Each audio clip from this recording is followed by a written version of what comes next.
Information online regarding the services offered by the hospital's gender multi-specialty service, which according to the hospital provides individualized, safe, and affirmative care to gender diverse and transgendered individuals and their families. On August 30th, the hospital received a telephonic bomb threat. The hospital operator answered the call, and the caller said in part, quote, "There is a bomb on the way to the hospital. You better evacuate everybody, you sickos." As you can imagine, this resulted in an immediate response by the hospital and local authorities and federal authorities. The hospital and the surrounding area were placed on lockdown, and the bomb squad was dispatched. It was later determined that no explosive devices were located at the hospital. Through outstanding work by the FBI, the Boston Police Department, and the assistance today and before that with the Westfield Police Department, investigators quickly identified a T-Mobile account, and through court-authorized search warrants and other techniques, determined that the owner of that telephone account was the defendant, Ms. Levy. She was arrested at her home earlier today, and the telephone used to make the alleged threat was recovered. Ms. Levy is charged with one count of making a false telephonic bomb threat. She appeared just a short while ago before a magistrate judge here in this building. She will be held pending a detention hearing scheduled for tomorrow at noon. This alleged conduct is disturbing, to say the least.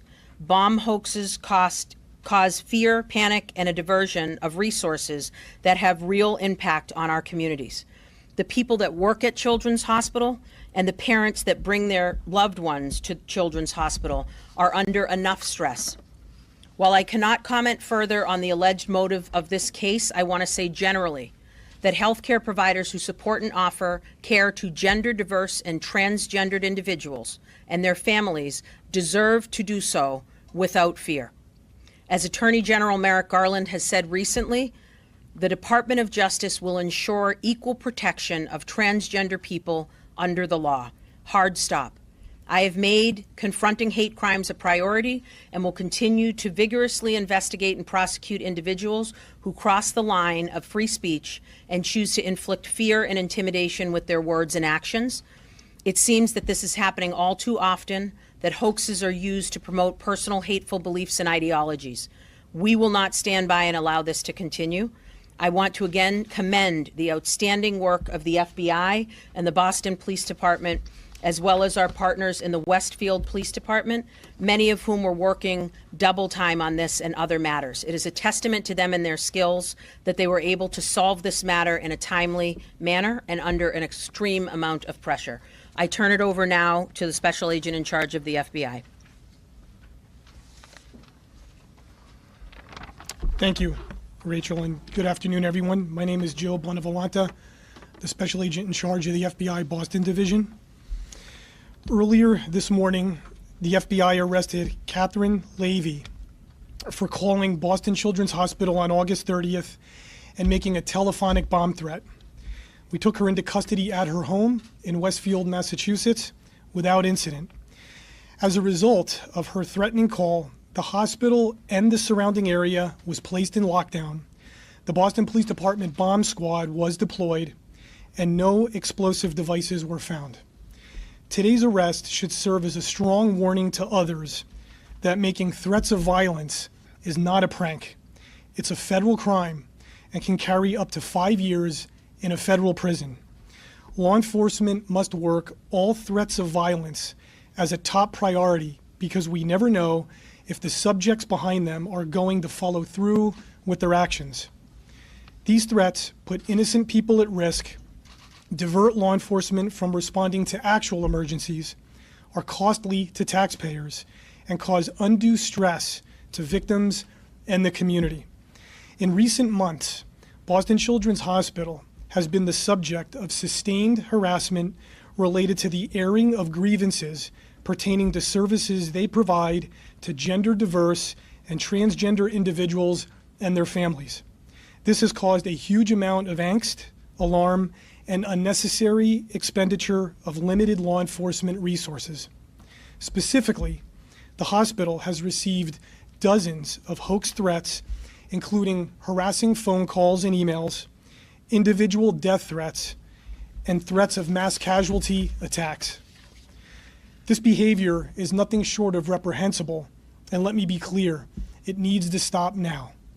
The real victims in this case are the hospital's patients, children with rare diseases, complex conditions, and those seeking emergency care who had to divert to other hospitals because of these hoax threats. Threatening the life of anyone who seeks any type of health service is a heinous act and will not be tolerated. People need to handle their disagreements to beliefs that are contrary to theirs civilly, without the threat of force or any kind of intimidation. No one should feel unsafe in their own home, workplace, school, or hospital, and anyone who threatens our community with violence, as we've alleged in this case, should know that this kind of conduct could result in serious legal repercussions.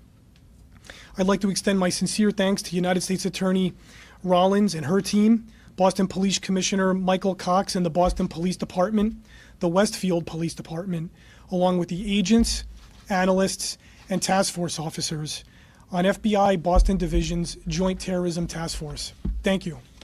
Commissioner Cox? Thank you. And to reiterate, certainly what the FBI just mentioned is, first of all, I just want to say on behalf of Mayor Wu and the people of Boston, we are thankful to the hard work that both the FBI and U.S. Attorney's Office are, and other law enforcement agencies who are committed to making sure that both the residents and our institutions in the city are safe.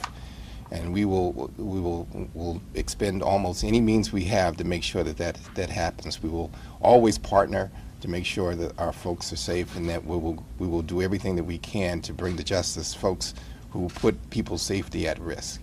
And so, as was said earlier, no one should have to worry about, when you come into our city, or about the safety of our healthcare workers, of patients, of families, of students in general. And so I do want to thank all our law enforcement partners in the city that we work with for the strong commitment we have towards the residents and the people who live and work here. Thank you. Questions? You mentioned that there were other incidents at the hospital recently that have been the subject of a barrage of calls. Is this woman connected to others? And if not, who's connected to those? So I can turn it over to the FBI, but simply to say we've charged this individual. We have alleged one crime against this individual. We charged her by complaint, and there might be more charges coming, as there might always be, or not. But right now, we only have information about this one thing. I can turn it over to the FBI about the other calls, but we are certainly looking. Sure, and as far as the other threats, that there have been well over a dozen, distinct threats, and as I said before, we treat those as a top priority, and we will run and vet every one of them down, and there could very well be other ongoing and active investigations. So do you think she acted alone?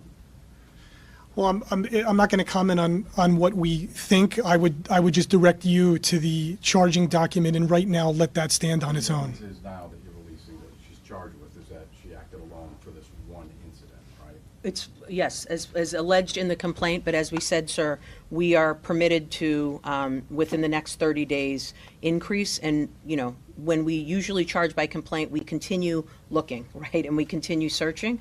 And I can assure you, Boston Police and the FBI, every one of those threats that we discussed, although she's only charged with one of them, we are trying to find out who the individuals are that are doing that.